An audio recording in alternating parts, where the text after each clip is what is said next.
Magandang araw sa ating mga ka-FB Reels. Ayan na po ang ating DIY tubular na with tiles. Ang ginawa ko pong yan ay dibaklas. Kasi po gusto niya po yung dibaklas.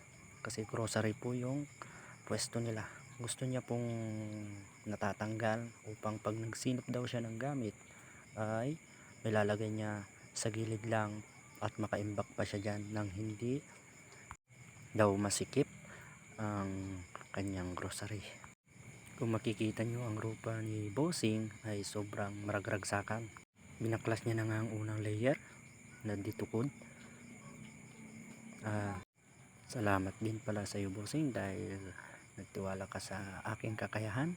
Ayan o, kung makikita nyo talaga yung rupa niya ay sobrang nararagsakan siya. At pinaghilid niya na po yung unang layer. So pangalawang layer din po, sininip niya na rin po ang mga tiles sa gilid upang hindi mabasag, baka masagi. Mapapansin niyo po sa ating tiles ay may mga number, kagaya yun sa gilid, may number 1, number 2, number 3, para alam niya kung saan nilalagay. So binaklas niya ng kaduluduluan at mukhang nabigatan din ng ating Bossing sa pagbuhat sa tiles. Akalain mo ba naman kasi ang sukat niyan ay 60 by 60, tapos 1/8 pang puskol niya, kaya medyo naninibago ang ating Bossing. Ayun tuwang-tuwa, makikita nyo ay sobra naman talagang natuwa rin ako dahil natuwa ang Bossing sa ating nagawa. Patalyaw-talyaw na pati yan siya sa labas dahil na maraming dumadaan.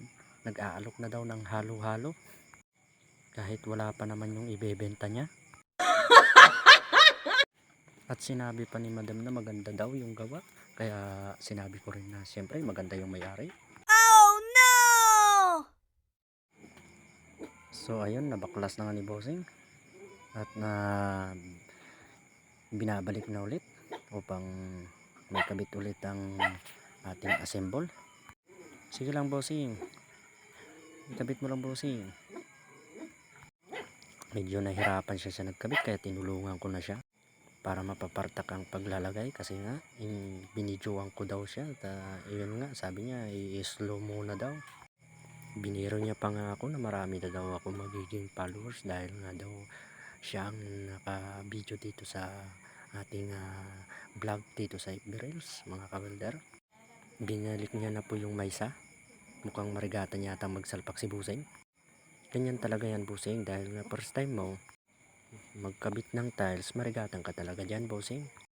Sabi nga nila ng iba, Bossing, sa una lang daw yan, medyo mahirapan ka, makakaluwag ka din, makakaahon.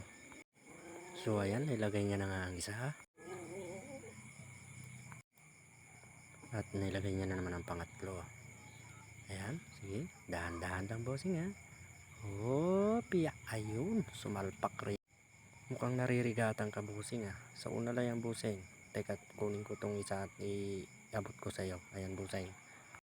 Hawak-hawak niya nga si Bossing. Mukhang medyo gigil siya konti dyan. What? Sa una ka lang yung marigatan, Bossing, sa pagkakabit niyan. Dahil lang kinakabit ni Bossing ang tukod, medyo komportable niya siya sa kanyang pag-ayos sa kanyang ating nagawa. Kaya mas mainam ng may testing ni Bossing ang pagkabit para makita natin na kayang-kaya niya lang mag-isa. Ayan, nahihirapan si Bossing, nagpasok, bumulwak, sumalpak na ang tubular. Ano, Bossing, kakayanin mo pa ba? Okay, kinakabit na natin ni Bossing ang ating unang tiles sa itaas. Habang nagkabit tiles si Bossing, at ako naman ay habang patalyaw-talyaw lang dyan sa kalsada, siyempre nagpadpadalan ako ng mga amoy na yun, kung ano yun. Yun tuwang-tuwa si Bossing natin dyan, mga lodi. Mayroon ng pumuntang isa dyan, customer agad, na kahit wala pa yung halo-halo. Makikita nyo, tuwang-tuwa si Bossing dahil nga tuwang-tuwa din ang mga nakakakita. At ito nga pala ang kanyang mga grocery. At ito rin ang mga frame na tinabas ko. At minamalas nga naman, naplatan yung motor ko. Paano pa ako tumakaawid? Sobrang luk nang nananggulong. Marami pa naman akong kargang gamit.